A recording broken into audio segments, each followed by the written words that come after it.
अलगा हेबे ओलीवुड्र चर्चित जोड़ी वर्षा अनुभव। वर्षा प्रियदर्शिनी एवं अनुभव को विवाह विच्छेद मामलें गुरुवार हाईकोर्ट गुरुत्वपूर्ण शुणाणी करिसेंती। कोर्ट अनुभव वर्षा को विवाह विच्छेद को अनुमति देइछंती। तेबे एही मामलें पूर्वर विवाह विच्छेद आवेदन को खारज करथिले तळ कोर्ट। एहा परे तळ कोर्टर राय को चैलेंज करी हाईकोर्ट जाइथिले अनुभव। आउ एबे हाईकोर्ट एही आवेदन को ग्रहण करबा सह विवाह विच्छेद पाई अनुमति देइछंती।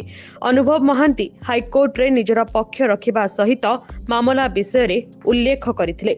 विवाह और निज वैवाहिक जीवन रे घटिथिबा घटना को हाईकोर्ट को जणाइथिले अनुभव। वर्षा पत्नीर कर्तव्य करिनाहांती और परिवार को आगे नेबा पाई तांकर कोनोसी भूमिका नाही बोली अनुभव कोर्ट रे अभियोग करथिले।